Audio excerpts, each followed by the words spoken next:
Okay, so I know it sounds crazy, but I don't think Mew is a very good choice right now in the meta. Let me explain. But first off, we need to understand how the deck works and why it has been so powerful for so long. Why everybody, or most people, have thought of it as the best deck in the format for uh, at least since it came out. Fusion Strike all the way through Brilliant Stars right now, which is what we're currently on. The deck focuses on Mew, Vmax, and Meloetta as main attackers. Mew being able to use the attacks of other Fusion Strike Pokemon paired with the power of Genesec's Draw Engine. Uh, Usually, you'll be able to draw anywhere up to 1 to 6 cards with the Fusion Strike system. It's now a once per turn. Each Genesect will be able to do that. Fusion Strike has a lot of really broken support. Power Tablet, an additional 30 as an item. You can play 4 of those into your deck. You can play them all in one turn, spread them out throughout the game. Really good card. Elisa Sparkle, accelerating the special energy from the deck, the Fusion Strike energy. 2 from the deck on top of your attach for turn, paired with Meloetta. That's 210 damage at least. Um, Fusion Strike energy, I don't have it up here, on itself is broken. Versus decks like Wheezing or ability control like that. Attaching it to a Genesect, it'll allow the Genesect to get its ability off still because other Pokemon's abilities don't have an effect on the Fusion Strike Pokemon that the energy is attached to. So that's kind of what a brief, understanding of the deck really is right there. But when you come down to it, all Mew is doing, even though it looks crazy, like the lower level Mew players, they'll just play the deck because they think draw is broken, and it is. But in a deck like Mew, draw is way less meaningful when you look at the deck list, just looking at what cards it plays, because really all the deck comes down to is conserving your power tablets, finding the late game boss's orders, getting the early game Elisa Sparkles, and just kind of mixing up with energy, not energy mix, psychic leaps with the V's to get the Vmaxes back into the deck if they're low HP. It's it's kind of complicated because I want to say that the draw is really good, but it isn't, um, because you're just finding the 2 supporter cards here in the item card. That's all that really matters, and when you need it, a stadium. So right now in the meta, the top decks I would say are Gengar, Suicune, Urshifu, Malamar, and the entire Arceus archetype. They're all very broken options. Suicune just being able to put up so much damage. Malamar as well, being a single prizer, it can take a lot of work to get 6 knockouts, while they can try to fish for 2 on the VMAXs, or 3 if they're going for the 2 prizers. Um, with Gengar, it's very difficult. They just the whole weakness aspect of it. Usually Gengars are pairing it with the Arceus, so they go side by side, and the B Barrel, because before Fusion or Brilliant Stars, Single Strike was like kind of the bricky deck, like, or at least from my experience. Um, Unless it was a specific build of the Urshifu Umbreon, I felt like the deck just kind of bricked overall.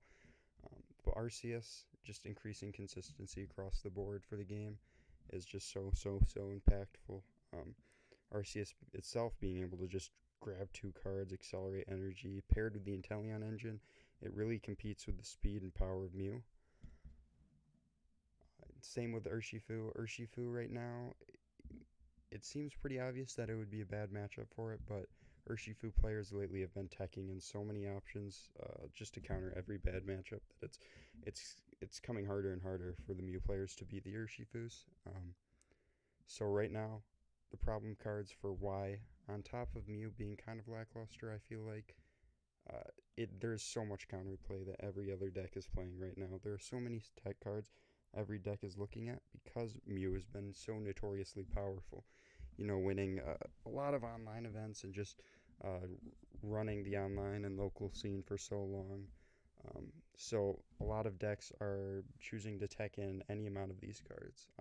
For instance, the Rapid Strike Urshifu, the build that won the Liverpool regional had Hoopa and Moltres in it just to cover those matchups.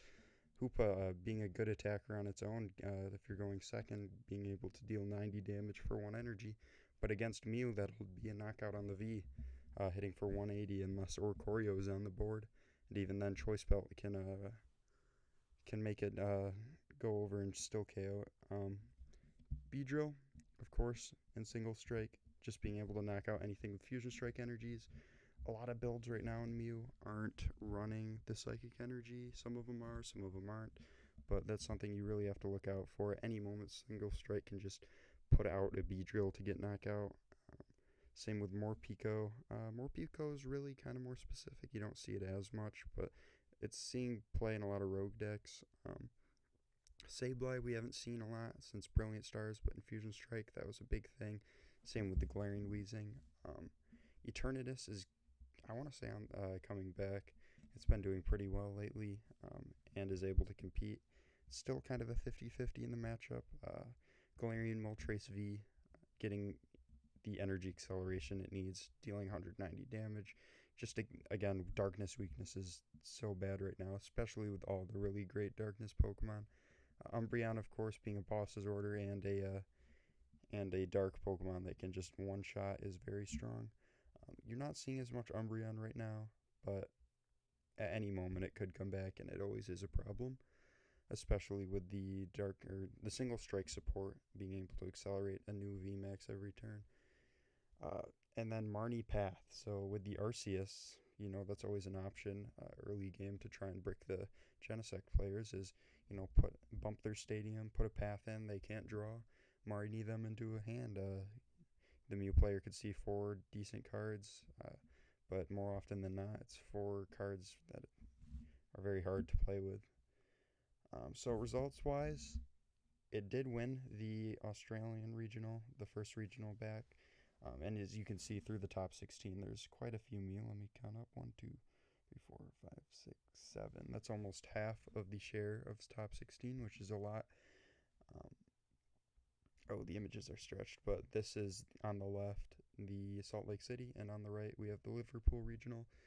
If you look at the Salt Lake City regional, there was 1 Genesect in top 16. That is so different than the one in Australia. You can kind of see as the time has progressed that more and more players are attacking against it, and Mew players weren't able to keep up. And then on the right, the Liverpool. There is a lot more Genesect again in top 16. 1, 2, 3, 4, 5, 6. So, tech against Mew. Mew loses. Mew learns how to play a little better, but it still gets harder and harder for the Mew players to get counterplay as the Arceus players get better with their deck teching and item finding choices. And then looking ahead, really it's just going to be, I feel like, impossible with Darkrai V-Star right around the corner, as well as the Mightyena and Roxanne. I mean, Roxanne is just going to be 2-card Marnie. They won't be able to use it till late game, so we'll have to see if it's really as impactful as I think it will be. But Mightyena being able to one-shot for no energy is just incredibly strong, as well as the new dark support that we're getting, the Dark Patch. It's finally coming back into standard along with the Darkrai, so energy acceleration for Dark. I wouldn't be surprised if we saw Malamar again, but then again, Etern, Sableye, Moltres, they all just become better. Moltres especially. Attach for turn, Dire Flame Wings back, and then Dark Patch is enough to power it up right away. So I have done very well with the deck. I'm still going to continue to play it until I feel like it's completely irrelevant or, too hard to play for the meta. I've done very well at my local scene and invitationals and such. But I just think it's important to kind of talk about maybe the truth about Mew falling off. I don't think it's going to be very good in the future. It'll still be very strong just because it's able to filter its deck out so fast, but that's kind of my thoughts on the deck.